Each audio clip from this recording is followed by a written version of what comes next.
is lost for the rest of the regular season, suffered a knee injury over the weekend, and no Harrison Barnes. A dunk by Brissett. Great read there on the part. Straight games in double figures, playing in his 14th game with the Pacers and his 9th start. Bagley with a left hand. Shea is about 6'8", maybe 6'9", but he doesn't have the same length in his arms. So we got to keep an eye on that matchup. And Doug McDermott starts with a 3.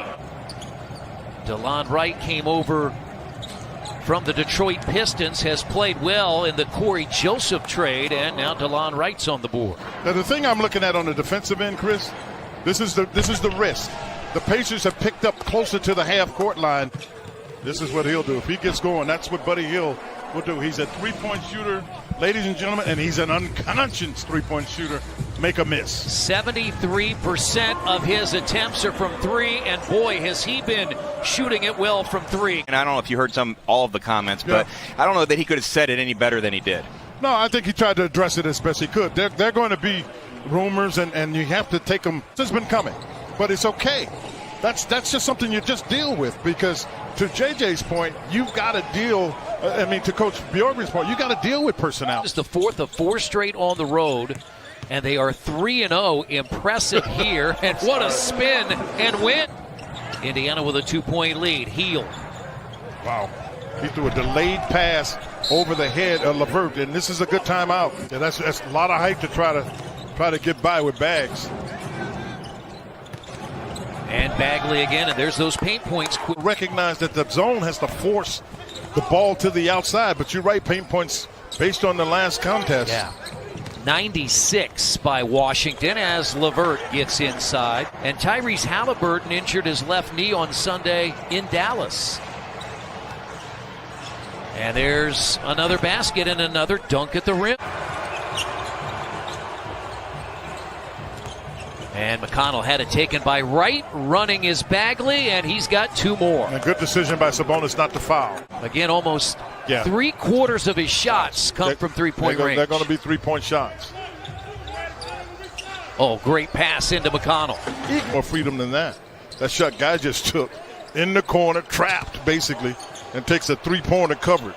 And Justin Holiday. James, out of Wyoming, has had 2 double-figure games in the last 4 off the bench. He had 10 fourth-quarter points in the win at Oklahoma City. Martin at the free throw line. Nice job by Goga. Had position, played big, forced Walton to call a timeout. Not careful, he'll get attacked. The 2 teams behind in 11th and 12th. Toronto and Chicago currently 4 and 4.5 games behind, so they've got to do a lot of work, just as Terrence Davis did to get that one in. Just have to make sure you clear the glass. McConnell drives to the basket, and it rolls off. Davis, coast to coast, 2 straight baskets. Have San Antonio at home on Friday, who is just ahead of them in the Western Conference standings. They have the last play-in spot. If Sacramento has any hopes, and they are 3.5 behind the Spurs.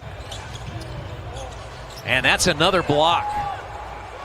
Pacers have to get back. Basket hanging is Bagley, and he dunks it home. For those of you who don't know, Tim Hardaway obviously is a junior. His dad played for the Miami Heat, and knocking down threes like that. Tied at 38. We've cycled back through the benches as the starters back in for both teams.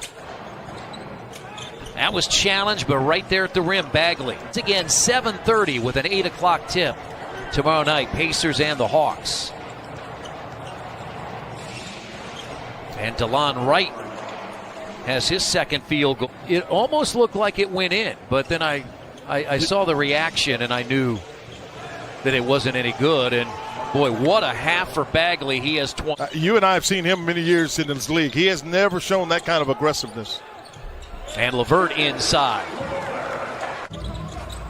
As LeVert goes inside, it's short. He can't get it. Bagley's on the move.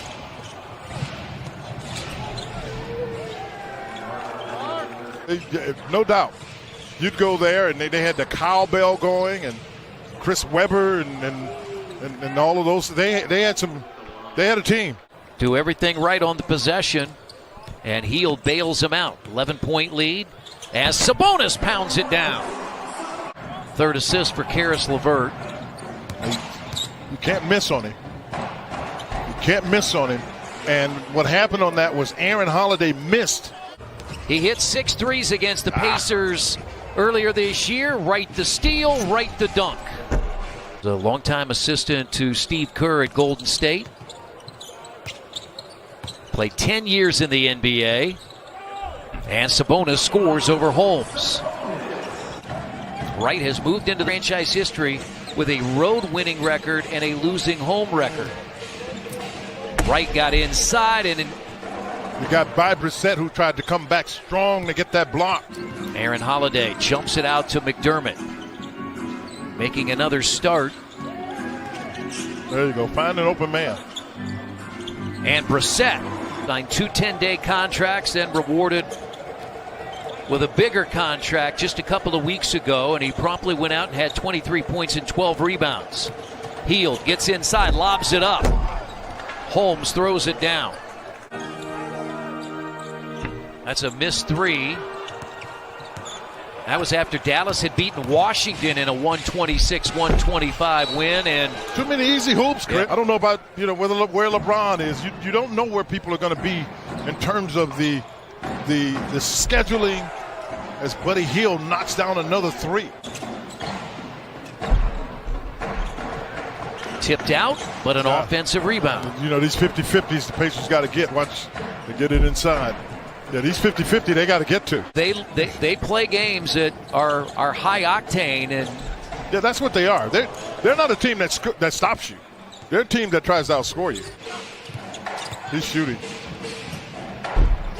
You got to know who you're playing, who you have on the floor. But an offensive rebound, and Harkless drives right to the rim. Talked in the open about the highs and lows as Batase hits a 3. Had a huge high on Saturday, a low on Monday. Not shot it well from three-point range tonight, the Kings. They really haven't. Just 6 of 22. They've done all their damage in the paint. In the paint is McConnell. And there's another miss by Davis. Because I think with the group they have on the floor, they don't attack the zone very well.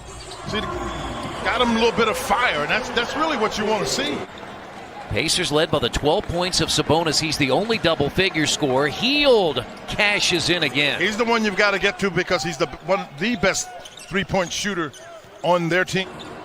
Again, he looks to shoot the 3 at any time as McConnell inside, and Cassius Stanley lays it in. That's what an aggressive play will get you. First time this year this combination has been on the floor in a game. They might have played together in a practice, but never a game. Oh, no doubt. No doubt about it, Chris. And Luka Doncic and Trae Young. And they don't have one of their best players, and I'm glad he's not here, De'Aaron Fox, because he is a really hard guy for the Pacers. You can't worry about an offensive rebound, but you have to also wonder about guys' legs. Do they have the ability to get back as Karis LeVert knocks down a 3? 17-point advantage. That was a second 3 tonight for Karis LeVert. The Pacers just 8 of 22 as Holmes inside adds 2 more in the paint. And it does not get any easier tomorrow night. The Atlanta Hawks in the fourth quarter lead the Phoenix Suns, who are tied with Utah for the best record in the NBA by 25. It's so long, Holiday rightfully couldn't get a shot there. And the Pacers turn it over. The active hands. Running is Harkless. An 11-point game